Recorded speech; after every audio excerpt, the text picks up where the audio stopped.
Good afternoon, everybody. Once again, this is Donald, the security guy. Just wanted to do another video today, and it was really breaking down the whole concept of security. And right now, I'm going to talk more from a legal standpoint. Um, you know, in 2020, security has taken a leading role in quote unquote being first responders. Now, there's been a lot of controversy over that. Unfortunately, security itself has not made a great reputation because you have too many security officers or security guards. You also have too many security companies out here that are not only not training these young ladies and men uh, to put them outside to do security work, but you also have the security companies who are training and making it clear to the personnel that, hey, you're not the police, you're not law enforcement, you're not the sheriff, you're a security officer, which under the law, you're just basically a private citizen in a uniform. Unfortunately, security has taken a more active role in being present before law enforcement. So, this video is basically for those who are looking for security, those who have venues and are looking for security.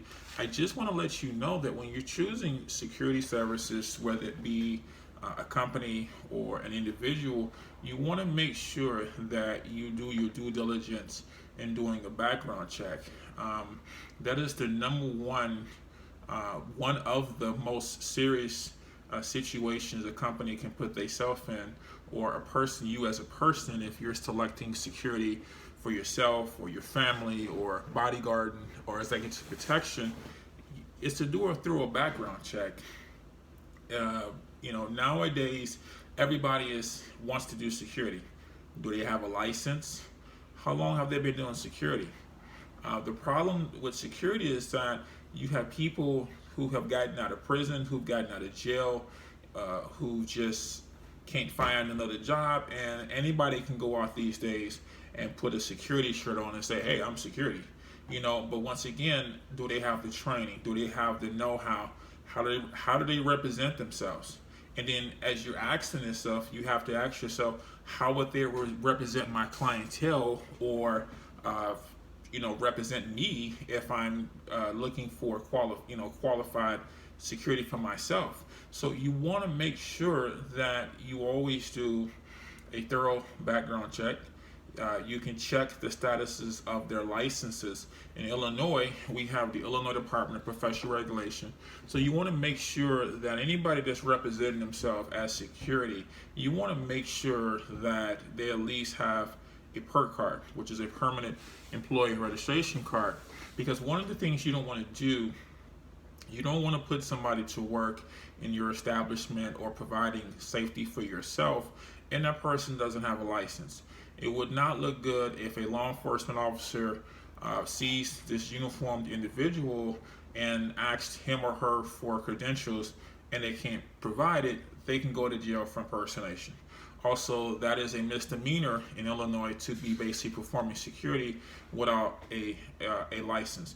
Number two, proper criminal checks. You want to make sure that the person that you're employing in your business, or protect your family, or to protect yourself, you want to make sure that, obviously, that they have a clean criminal history. That's as simple as going on reputable sites. It's also as simple as typing in information into a computer. You want to make sure that you're not setting yourself up for any type of litigation situation, dealing with somebody that has a background, and now you have this person working in your establishment. Unfortunately, something doesn't go right, and now you're looking at, obviously, litigations, lawsuits, possible criminal charges, all because you didn't do a simple background check. Number three, when you're choosing security, for your business or to protect yourself, have this person, really sit down and talk with you.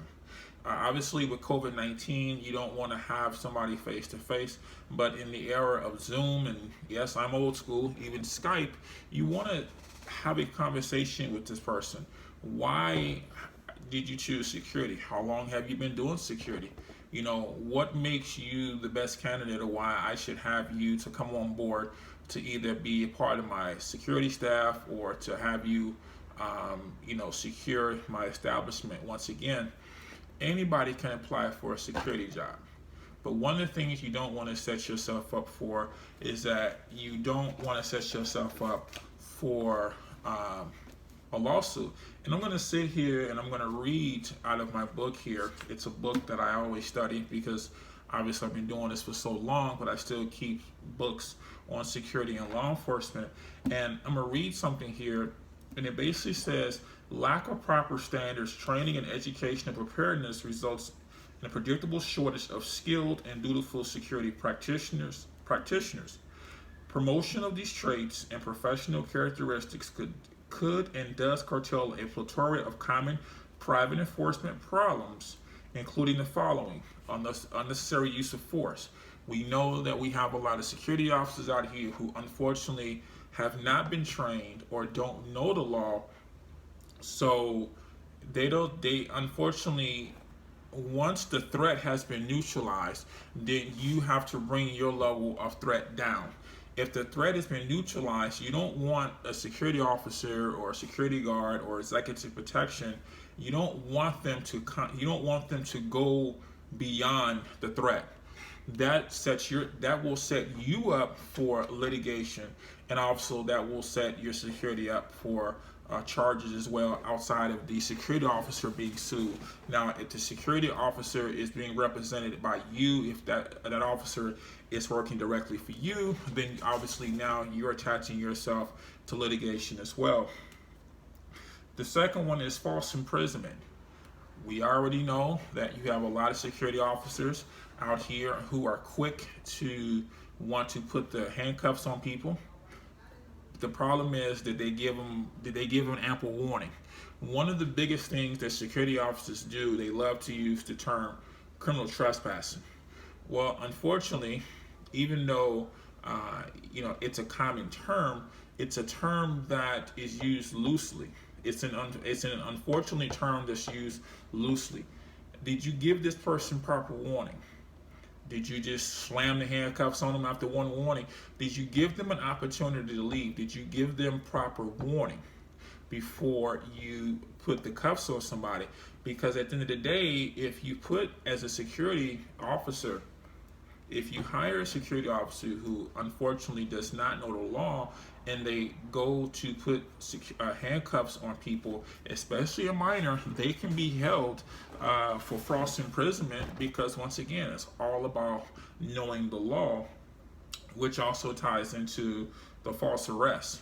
Once again, if you don't know the law, and you as a company, a business, or a private person who is just looking for security and trying to save money on the fly, once again, you're setting yourself up for litigation and obviously causing shame and embarrassment to yourself or to your company. Another thing that you need to make sure that you understand when you're hiring security or having security in your business, you want to make sure that your officers are trained on improper or illegal search. Once again, I've worked with people who did not know the law. As a private security officer or a private security guard, you cannot search anybody and take, if they have drugs on them or whatever the case may be, you have to leave those drugs intact. You cannot be looking for things that don't pertain to you. Once again, you are a private citizen.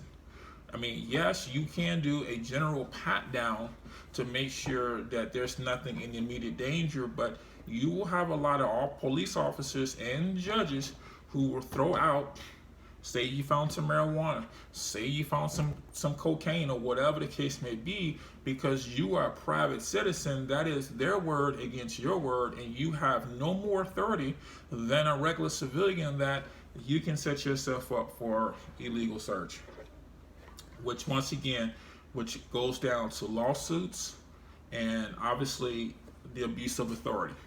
So this video is basically being done in conjunction with just really not talking about weapons or security awareness. It's really choosing a security company or a security practitioner who knows what he or she is doing, understands the law, understands the scope of their employment, has the proper training to make sure that they do not represent themselves to be anybody that they're not. And once again, you want to have a security professional that represents you and your business well. Because at the end of the day, we know if you have a business, you need customers. If customers don't feel safe, or customers look at your security as being a professional, then we know you're going to lose customers.